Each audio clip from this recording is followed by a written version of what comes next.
Hello दोस्तों, मैं आपका स्वागत करता हूं हमारी यूट्यूब चैनल पीएम क्लासेस ईराना पर। तो अभी आप देख रहे हैं ये वीडियो। इसमें हम बीएससी फर्स्ट ईयर के सॉल्व पेपर कराने वाले हैं।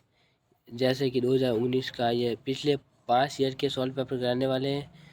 अभी आप हमारे साथ बने रहिए। JNU यूनिवर्सिटी जोधपुर का है और आज हम सॉल्व पेपर 2019 का सॉल्व पेपर सॉल्व करने वाले हैं। बीएससी फर्स्ट ईयर जूलॉजी, उसमें से भी पेपर फर्स्ट प्राणी विविधता एवं उद्विकास यानी एनिमल डाइवर्सिटी ऑफ इवोल्यूशन, उनमें से पहला पेपर है।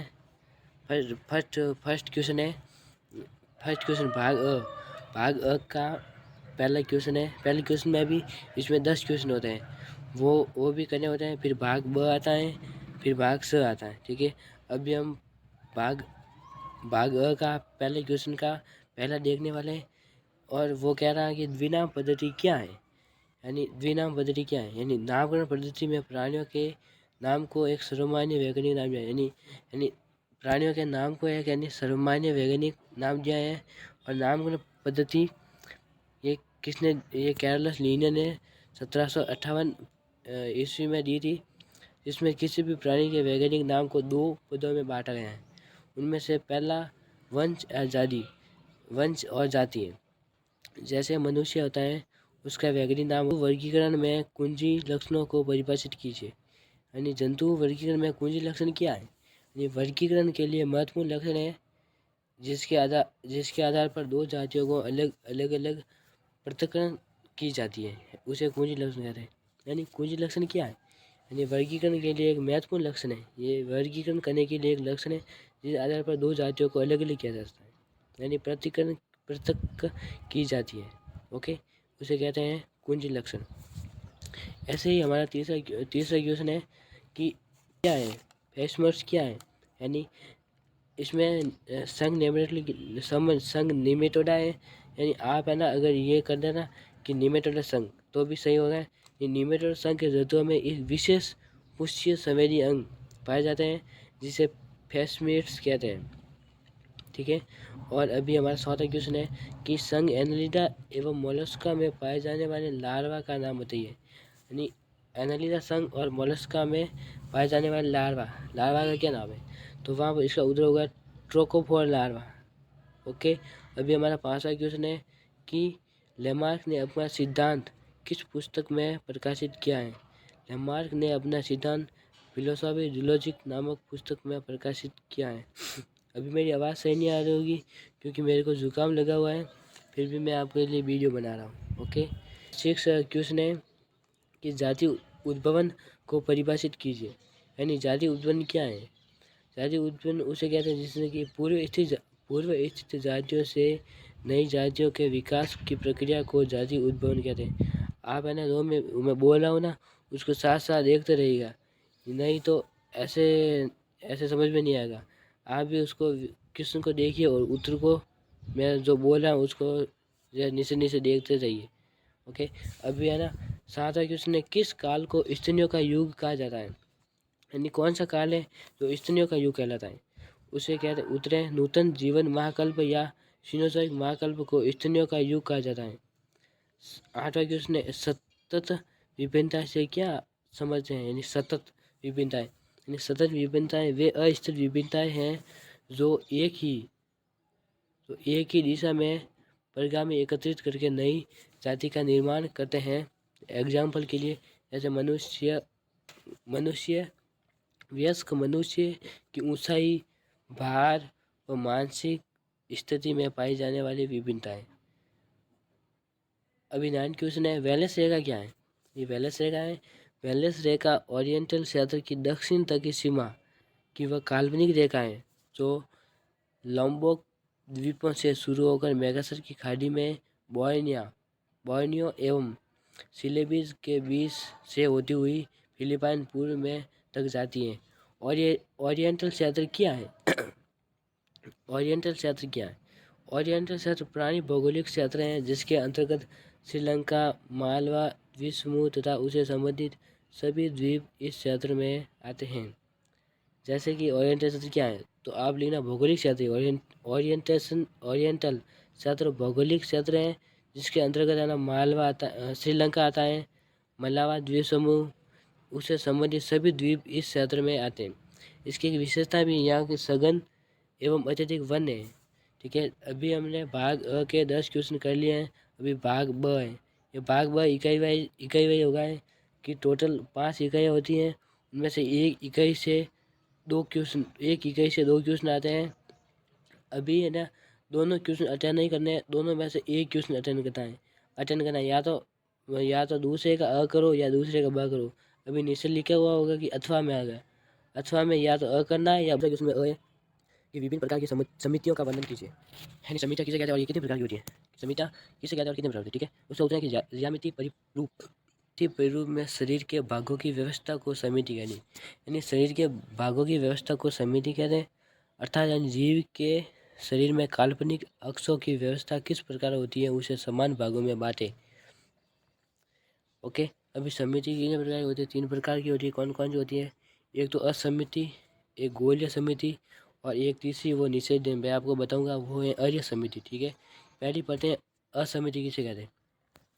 इस प्रकार के जीव जैसे अमीबा व वयस्क स्पंज आदि जीवों के शरीर के भागों को समान भागों में नहीं बांट सकते हैं।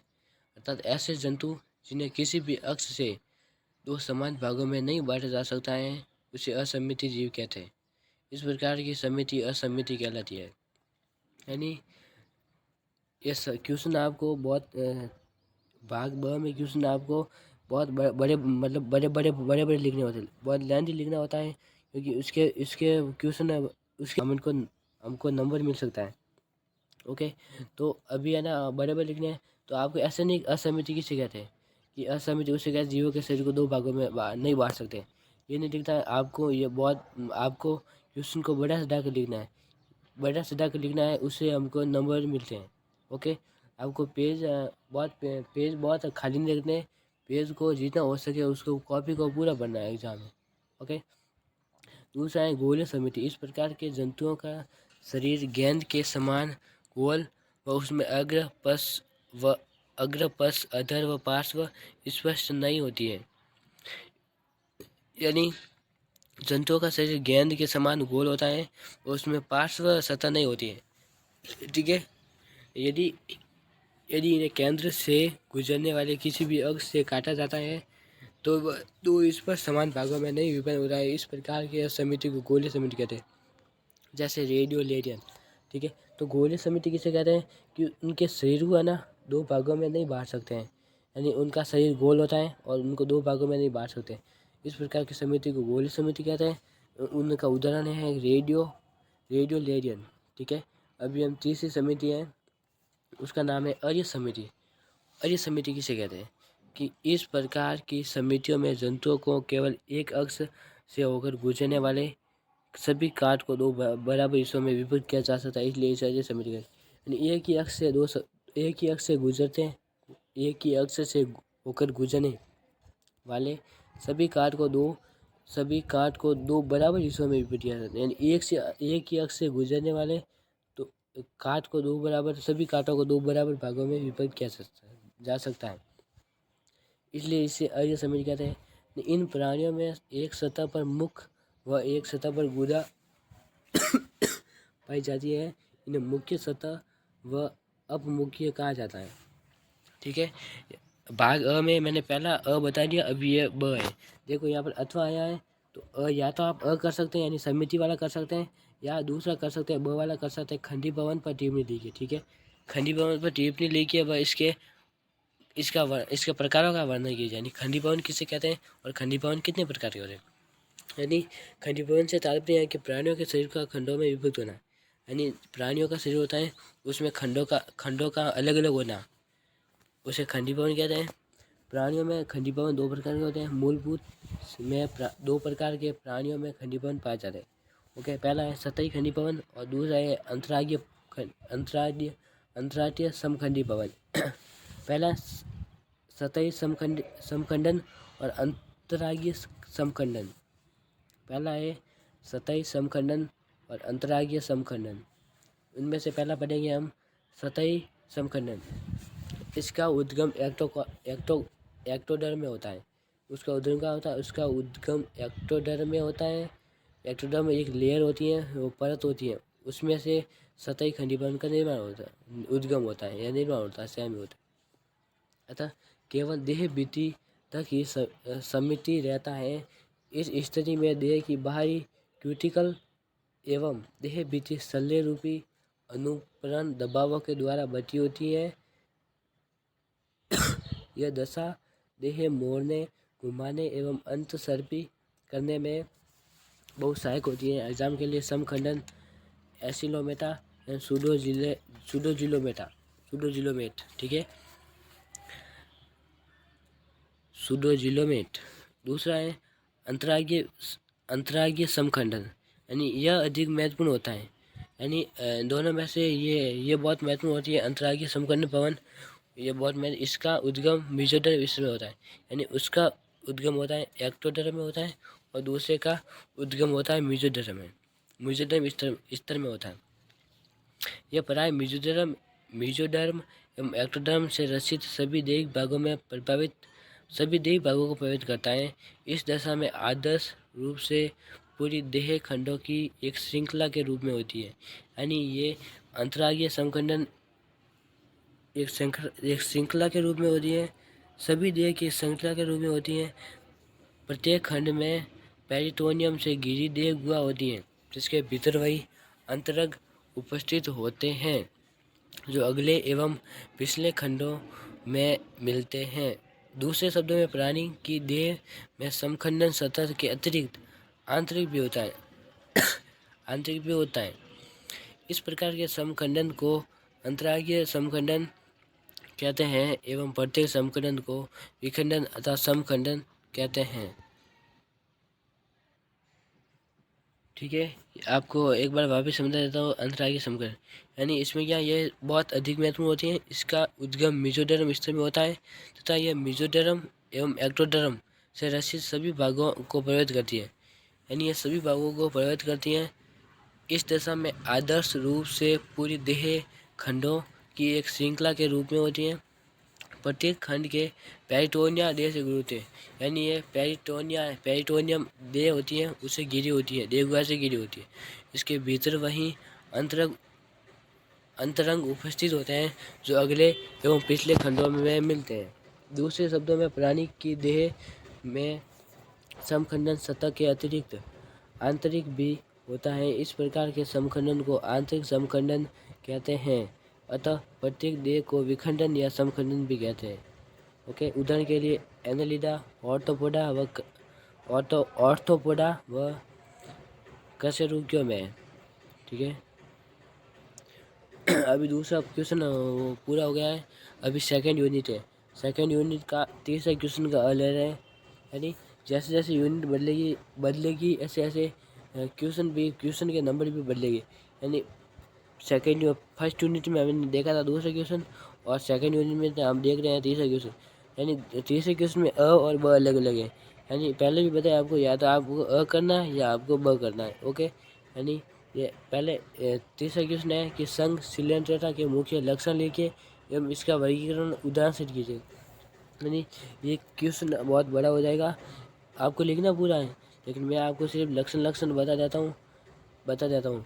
अगर आपको ये पूरा पढ़ना है ना, यानी कि शिलींध्रता के मुख्य लक्षण और ये वर्गीकरण सहित पढ़ना है, तो डिस्क्रिप्शन बॉक्स में मैंने ये पूरा है ना स्लाइड और PDF दे दूँगा आपको डिस्क्रिप्शन बॉक्स में आप वहाँ से डाउनलोड कर लेना। ओके, तो मैं आपको यहाँ पर ओनली लक्षण बता रहा हूँ, उनका पूरा वर्गीकरण नहीं बता रहा हूँ। ठीक है, वो वर्गीकरण आप खुद पढ़ लेना, वो बहुत लंबा हो जाएगा वीडियो, इसलिए। यानी उसके लक्षण है, पहले उनमें शिलींध्रता में क्या होता है कि शिलींध्रन उपस्थित होते हैं, उनमें अरीय समिति पाई जाती है। मैंने वहाँ पर आपको बताई कि अरीय समिति किसे कहते हैं। अब यहाँ पर है वही समिति उसमें पाई जाती है, अरीय समिति। ठीक है, अरीय समिति क्या होती है, ये किसी भी जीव को केवल एक अक्ष से ही काटा जा सकता है। ओके, एक ही अक्ष से दो बराबर समान भागों में बांटा जा सकता है, उसे अरीय समिति कहते हैं। ठीक है, उसमें उत्तक अविकसित होते हैं और अंग अनुपस्थित होते हैं। जैसे कि यहाँ पर ऊतक भी अविकसित हो गए तो अंग तो फिर बनने की बात ही नहीं है, क्योंकि ऊतकों से अंग बनता है और अंग से अंग तंत्र बनता है। तो जहाँ ऊतक ही नहीं होगा वहाँ से अंग कैसे बनेगा, ठीक है। तो ये आपको समझ में आ गया होगा ये कि ऊतक अविकसित, जहाँ पर अंग भी अनुपस्थित है। और यहाँ पर द्विजनन स्तरीय प्राणी होते हैं, यानी द्विजनन स्तरीय के प्राणी होते हैं वो शिलींध्रता के प्राणी होते हैं। केवल प्राथमिक तंत्रिका ऊतक उपस्थित होता है, उसमें केवल प्राथमिक तंत्रिका तंत्र उपस्थित होता है। फिर अगला बिंदु है सभी प्राणी जलीय, अधिकांश स्वस्थ जलीय। ये आपको सभी पॉइंट कॉपी में लिखने हैं, वो भी खुले खुले लिखने हैं, क्योंकि इन पॉइंटों के भी आपको नंबर मिलते हैं। ओके, कुछ स्वतंत्र प्राणी अथवा कुछ स्थानबद्ध। अगला पॉइंट है एकल या निवाही। आप इन पॉइंटों के नोट्स बनाने और बढ़िया नोट्स बनाकर आप फिर उनको ही पढ़े बार बार बार बार, क्योंकि अभी ज़्यादा टाइम नहीं बचा है, हमें एग्ज़ाम को 1 महीना ही बचा है, इसलिए आपको बहुत मेहनत करनी होगी, ठीक है। मुख स्पर्श से घिरा हुआ है, उस पर गुदा अनुपस्थित होती है। अधिकांश मांसाहारी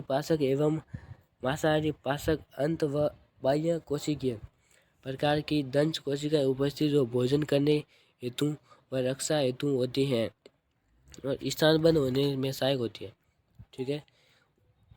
यहाँ पर अगला बिंदु है द्विरूपताएं पाई जाती है, ठीक है। बेलनाकार, पॉली प्रकार व तस्तशी समान मॉड्यूल श्वसन, परिसंचरण व उत्सर्जन सामान्य शरीर विधि होती है।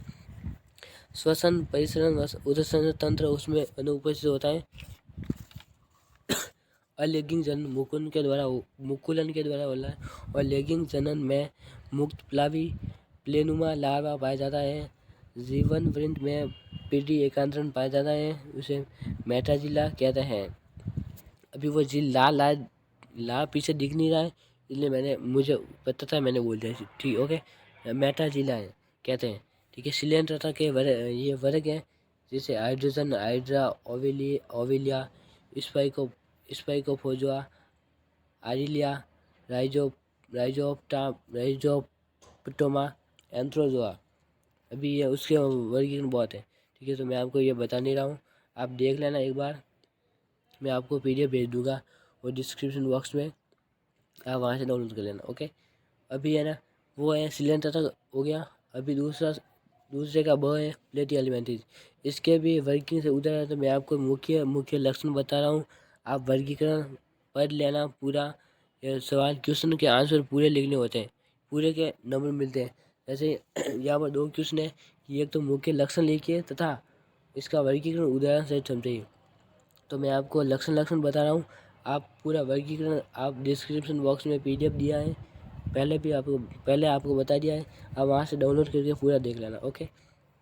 सामान्य लक्षण है स्वतंत्र जीवी, सहभोगी या परजीवी प्राणी होते हैं। ऊतक तंत्र कोटि का संगठन होता है। तीसरा बिंदु त्रिस्तरीय अर्थात 3 भ्रूणीय जन स्तरों से शरीर की उत्पत्ति, द्विपार्श्व समिति उपस्थित होती है। तो यहाँ पर आगे द्विपार्श्व समिति किसे कहते हैं, यानी किसी भी जीव को 2 समान भागों में बांटना द्विपार्श्व समिति कहलाती है। चेस्टोटा वर्ग को छोड़कर सभी खंडविहीन होते हैं, उसमें अगुआ होती हैं। परजीवी में सामान्य आसंजक संरचनाएं जैसे हुक, कंटक एवं सूचक तथा आसंजक स्त्राव होते हैं, ठीक है। एपिडर्मिस कोशिकाएं या बहु केंद्रीय और कभी कभी पक्षमा भी होती हैं, कुछ में उपस्थित होते हैं। पेशी तंत्र मध्य श्रमी उत्पत्ति का एसिला चेस्टा में पोषण नाल का अभाव जबकि अन्य में साकित अपूर्ण गुहा विहीन होती है।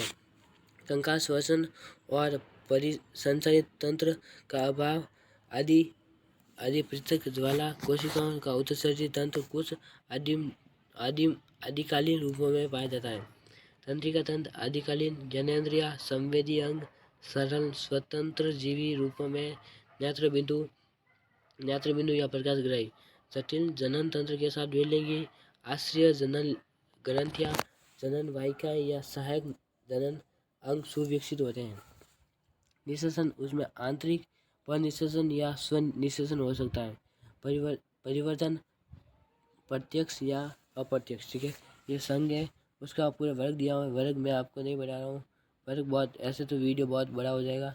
ये वर्ग में भी वर्गीकरण है। जैसे वर्ग हाइड्रोजोआ है, हाइड्रोजोआ के बाद में ये पढ़ लेना आप, कि मैं आपको दे दूँगा कि ऐसे वीडियो बहुत बड़ा हो जाएगा, ठीक है।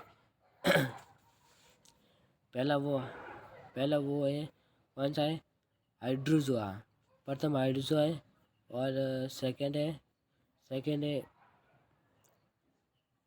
स्काइपोजोआ, सेकंड स्काइपोजोआ, थर्ड है एंड्रोजोआ, ठीक है। ये दे दिया आपको, पढ़ लेना।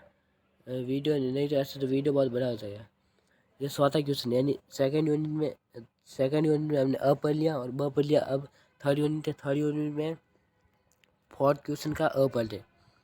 ऑपेरिन की जीव उद्भवन के संबंध में परिकल्पना का संजीव वर्णन कीजिए। यानी ऐसा क्वेश्चन है जिसे आप लेंथी लिख सकते हैं और बहुत बड़ा लिख सकते हो, क्योंकि आपको क्वेश्चन को बार बार पढ़ना है, बार बार, ऐसे याद नहीं होते, बार बार पढ़ने से याद होता है, ओके। तो अभी ये क्वेश्चन क्या बोल रहा है कि ऑपेरिन के जीवन उद्गमन के संबंध में परिकल्पना का संक्षिप्त में वर्णन कीजिए। यानी ऑपेरिन के जीवन उद्गमन के संबंध में परिकल्पना का वर्णन करें। यानी रूसी वैज्ञानिक AI ऑपेरिन ने जीवन के उद्भव की जैव रसायन परिकल्पना या भौतिकवाद प्रस्तुत किया था, जिसके अनुसार विभिन्न भौतिक और रासायनिक क्रियाओं से नए नए अकार्बनिक और कार्बनिक रसायनों का यौगिक बने।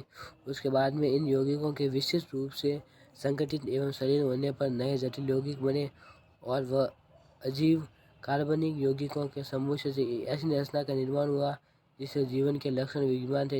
इसे ऑपेरिन का सिद्धांत कहते हैं। इस सिद्धांत के मुख्य दो भाग हैं। दो भाग कौन कौन से हैं, ये बताने से पहले आपको मैं बता देता हूँ कि ये क्वेश्चन को आपको बड़े बड़े लिखने हैं, लेंथी लिखने हैं, छोटे क्वेश्चन नहीं लिखने हैं। कि जितने आप बड़े लिखोगे उतने ही नंबर आपको पूरे में से पूरे मिलेंगे, ठीक है। तो दो भाग कौन कौन से हैं ये आप पढ़ लेना, वापस पढ़ लेना, एक बार वापस वीडियो देख लेना, नहीं तो समझ में नहीं आ रहा। तो दो भाग कौन से, एक है, पहला भाग है रासायनिक विकास या कीमोजेनी, और सेकंड है जैव विकास या बायोजेनी, ठीक है। सेकंड पहले में भी होशियार है और दूसरे में भी होशियार है। होशियार को याद करना है आपको, होशियार को याद करना है।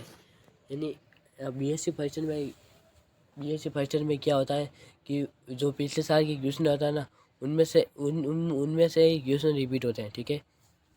तो इन चार भाग कौन कौन से, रासायनिक विज्ञान के चार भाग कौन कौन से, यानी सरल अणुओं का निर्माण, सरल कार्बनिक यौगिकों का निर्माण, जटिल कार्बनिक यौगिकों का निर्माण, न्यूक्लियो प्रोटीन अणुओं का निर्माण, ओके। और दूसरे का बताता हूँ जैव विकास या बायोजेनी उनमें से चार के उसका चार पॉइंट कौन कौन से, यानी कि प्रथम कोशिका का निर्माण, स्वपोषण की उत्पत्ति, आधुनिक वायुमंडल का निर्माण, और डी है यूकैरियोटिक कोशिकाओं की उत्पत्ति, ठीक है।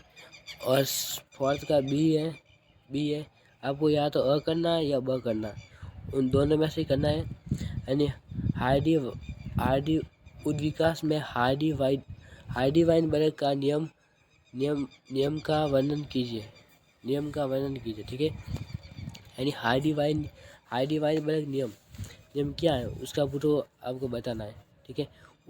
हार्डी वाइनबर्ग नियम उद्विकास के आधुनिक केंद्रीय बिंदु माने जाते हैं। आधुनिक केंद्रीय बिंदु इस नियम के अनुसार किसी भी समुदाय में प्राथमिक अस्तित्व होता है यदि उत्परिवर्तन नहीं होता है। यदि आप समुदाय के सदस्यों की संख्या विशाल होती है, इस समुदाय में जीन एक पीढ़ी से अगली पीढ़ी में स्थिर रहते हैं तथा सामुदायिक आनुवंशिकताएं की स्थिति में हो गए, ओके। आर्यभट्ट का समीकरण है p² + 2pq + q² बराबर 1, ठीक है। इसमें से p क्या है, q क्या है, ये आपको सभी लिखना है उसमें। p का मतलब होता है प्रभावी एलील आवृत्ति, और q का मतलब होता है अप्रभावी एलील आवृत्ति, और p² का होता है समयुग्म की प्रभावी एलील की आवृत्ति, और q² का होता है समयुग्म की प्रभावी एक क्लील की आवृत्ति और पी क्यू दोनों के साथ मिलकर उसका मतलब होता है विषम युग्म की ऋण परव की आवृत्ति। अभी आ रहा है कि ये नियम कौन कौन सी जनसंख्या पर लागू होता है। यानी यह नियम के उन्हीं जनसंख्याओं पर पूर्ण लागू होता है जो आदर्श जो निचले के आदर्शों का पालन करती है। ठीक है, तो ये आदर्श लिख लिया था कौन कौन से। पहला है कि केवल लैंगिक को यानी को जो सिर्फ इनमें से लैंगिक को।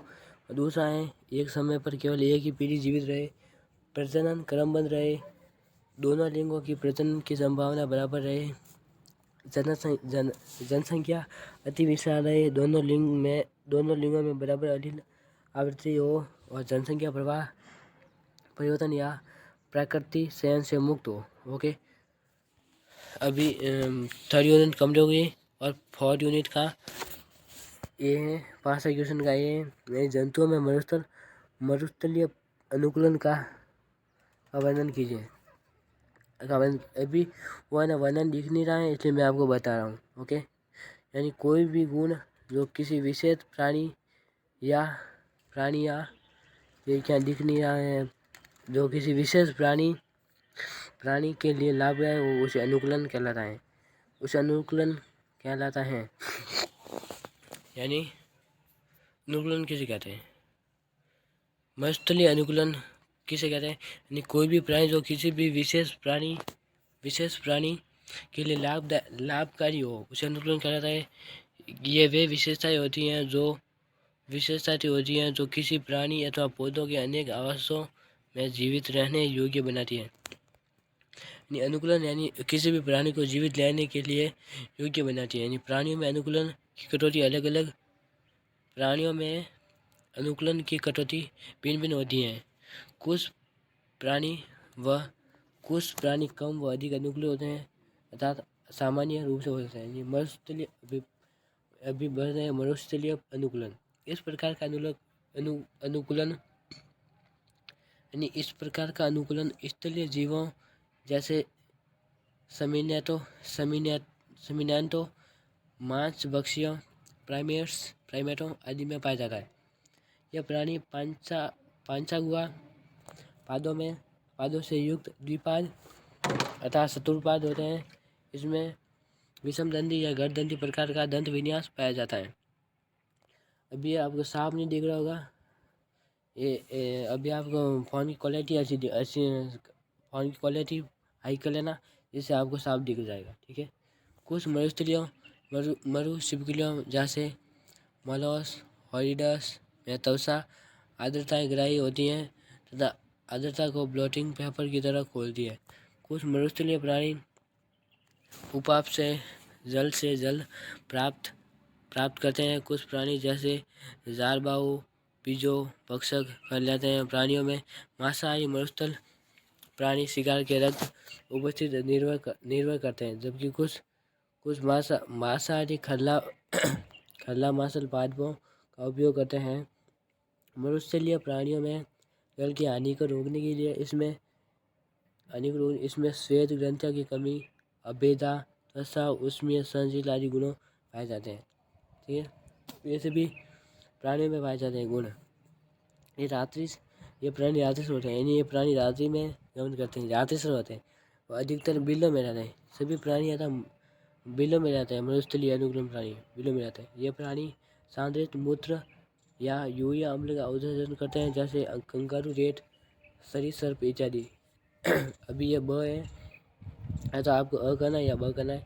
ब भी बहुत सरल है, सिर्फ थोड़ी है, आपको उनको पढ़ कर समझना है। ठीक है, यानी मेसोजोइक महाकल्प का वर्णन कीजिए। मेसोजोइक महाकल्प क्या है, यानी यह महाकल्प करीब 2300 लाख ईसा पूर्व प्रारंभ हुआ था। इस काल को माध्यमिक जीवन काल भी कहते हैं। इस युग में सरीसृपों का विकास चरम सीमा पर था। इस युग में मौसम की अनुकूलता के कारण सभी प्राणियों व पादपों के आधुनिक संघों का विकास भी हुआ। मेसोजोइक महाकल्प में डायनासोर का विकास, विभेदन व विलुप्त होना हुआ। इसी कारण इस काल को सरीसृपों का काल कहते हैं। ठीक है, आगे क्या लिखा मैंने कि इस युग में महाकल्प कीट भी पाए जाते हैं। महाकाल, इस युग में महाकाल कीट भी पाए जाते हैं।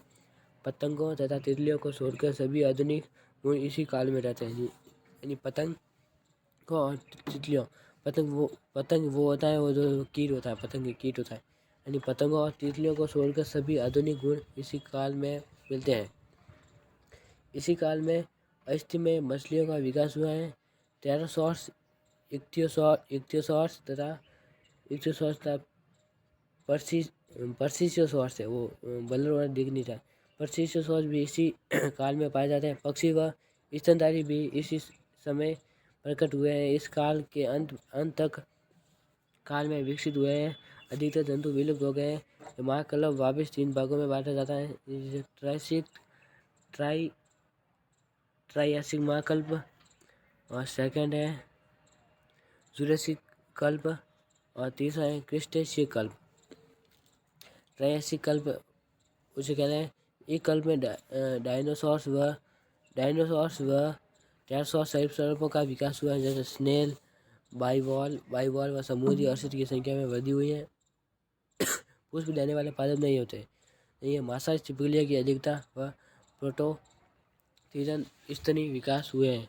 दूसरा है जुरासिक कल्प, यानी इक्थियोसॉर्स, डायनासोर्स, टेराडेक्टाइल्स जैसे विशाल सरीसृप विकसित हुए हैं। मोनोट्रिम, मार्सपिलियो स्तनी पाए जाते हैं। इस काल में प्रथम पक्षी का विकास हुआ है। यानी ऐसे भी आ सकता है कि प्रथम पक्षी का विकास कौन से काल में हुआ, उसका उत्तर होता है जुरासिक काल। ठीक है। पोलियोसॉर्स, स्टेगोसॉर्स, एल्किलोसॉर्स, बारापासॉर्स, ट्रगोरेड्स पाए जाते हैं। ठीक है। तीसरा है क्रिस्टेशियल कल्प। इस कल्प में विशाल सरीसृपों से रचनात्मक विशिष्टीकरण हुआ है। तत्पश्चात इनका विनाश शुरू हो गया है। आर्कियोप्टेरिक्स व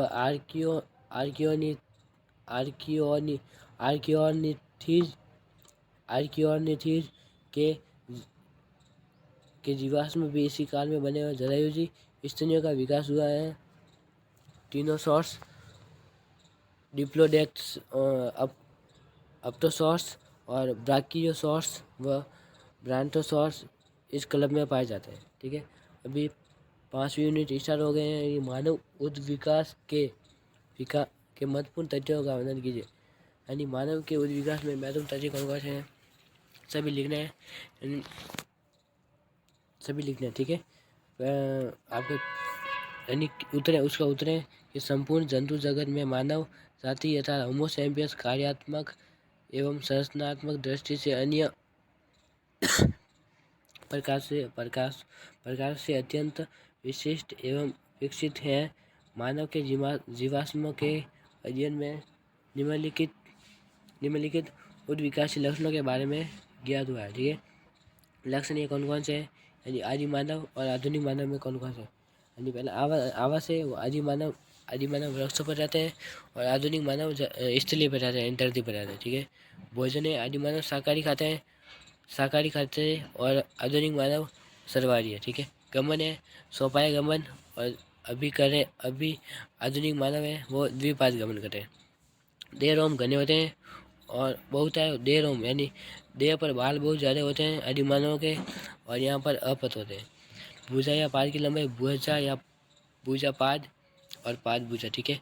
अंगुष्ठ यानी सम्मुख अंगुष्ठ और अमुक अंगुष्ठ। ललाट यानी माथा पर लला होते हैं, निम्न एवं झुका हुआ होता है, उस एवं गोल होती है ललाट। भो मोटी एवं पानी, पतली एवं हल्की। जबड़े बढ़ा हुआ यानी नहीं बढ़ा हुआ। ठुंडी अनुपस्थित, उसमें अनुपस्थित होती है। कपाल की क्षमता कितनी होती है, 850 ml, और यहाँ पर 1450 mT। ठीक है। दंत बड़े तथा बीच में अंतर, छोटे तथा नज़दीक बिना। गुणसूत्र आदि मानव में 48 गुणसूत्र होते हैं, और उनमें आधुनिक मानव में 40 गुणसूत्र होते हैं। ठीक है। वह कौन सा है, जंतु वितरण को प्रभावित करने वाले कारकों को समझिए। यानी जंतुओं को वितरण करने कौन से यानी कि जनसंख्या वृद्धि भोजन की कमी परिस्थिति परिवर्तन इत्यादि के कारण जंतु के वितरण का प्रभाव पड़ता है। जंतु वितरण को प्रभावित करने वाले कारकों को अवरोध कहा जाता है। ये 3 प्रकार के होते हैं। पहले भौतिक अवरोध, जलवायु अवरोध और जैविक अवरोध। भौतिक अवरोध में क्या है कि विभिन्न प्रकार के भौतिक अवरोधों जैसे पर्वतों की उच्च श्रृंखलाएं, जल की लवणता व वनस्पति बाधाओं किसी भी क्षेत्र के जंतु वितरण को प्रभावित करने वाले कारक हैं। उदाहरण के लिए हिमालय को उत्तरी और दक्षिण क्षेत्र में जंतु क्रमश यूरोप व अफ्रीका से समानता रखते हैं। स्वच्छ जलीय जीव समुद्र जल में निवास नहीं कर सकते हैं। घने जंगलों की घनी घनी वनस्पति को भेदने प्रत्येक जंतु द्वारा संभव नहीं है। जलवायु बाधा क्या है?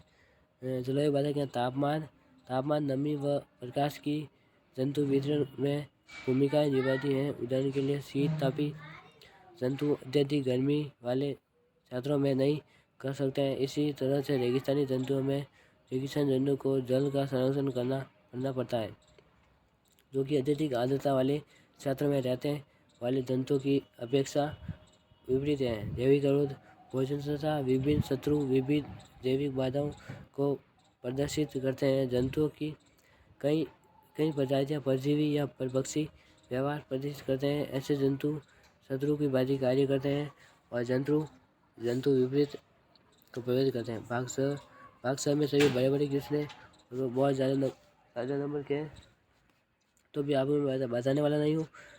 एक वीडियो अलग से बताऊंगा, इसमें से सभी के लक्षण लिखूंगा। यानी जैसे जो भी संघ आता है, जो भी संघ हमारे सिलेबस में सबके वीडियो बनाऊंगा और उन संघों में से एक क्वेश्चन फिक्स आएगा। कुल मिलाकर इतने ही है, 9 या 10 संघ थे 10 का संघ का वीडियो बनाऊंगा, क्योंकि उस संघ के लक्षण क्या होता है उस वीडियो में मैं सब कुछ बना दूँगा। अपने हैंड राइटिंग से नोट्स बनाऊंगा और वो मैं आपको बताऊंगा, ठीक है। तो अभी ये 7वां क्वेश्चन है, आप ये क्वेश्चन उतार लेना और नीचे उत्तर लिख देना, आपके पास बुक होगी उसमें से, ठीक है। क्वेश्चन पढ़ लेता हूँ कि प्रोटोजोआ के लक्षण उनका वर्गीकरण से उदाहरण देकर समझे, ठीक है। ये उदाहरण है, ये लक्षण लिख लेना आप, आपके देखने से ये बहुत बड़ा वीडियो बहुत बड़ा है। और सेकंड क्वेश्चन है कि प्राकृतिक वर्णन पर निम्न लिखिए। प्राकृतिक वर्णन आप मैं ये देख लेता हूँ इतना आप इस वीडियो स्क्रीनशॉट ले लेना और आपकी बुक में आपकी कॉपी में लिख देना। ये बहुत बड़ा क्वेश्चन है, आपको बता नहीं पाऊँगा, वीडियो बहुत बड़ा हो जाएगा, ठीक है। ये देखो यहाँ पर वीडियो ऐसे धीरे धीरे मैं स्क्रॉल कर रहा हूँ, आप देख वीडियो देख कर नोट्स बना लेना, ठीक है। अभी 9 हो गया और 10वां क्वेश्चन है पार्थक्य क्या है। पार्थक्य बहुत इंपॉर्टेंट क्वेश्चन है। ये बहुत अगली बार ये बहुत लास्ट टाइम भी आया हुआ है, कौन से एग्ज़ाम में आया हुआ है 2000 शायद, इतना मुझे पता नहीं, लेकिन आया हुआ ज़रूर है, ठीक है। इसलिए आप इसको पूरा पढ़ लेना, यहाँ से लिख लेना और अलग अलग किताबों को बार बार पढ़ने से अच्छा एक ही किताब को बहुत बार पढ़ो, ओके। ये 11 क्वेश्चन ये भी बहुत इंपॉर्टेंट है। ये यानी कि विभिन्न प्राणी भूगोल क्षेत्र की सीमाओं पर टिप्पणी लिखिए। ऑस्ट्रेलियन क्षेत्र में प्राणी जगत का वर्णन कीजिए। ये सभी वीडियो आपको मैं डिस्क्रिप्शन बॉक्स में दे दूँगा। ये क्वेश्चन बहुत बड़ा हो जाएगा वीडियो, ठीक है। थैंक यू सो मच, धन्यवाद।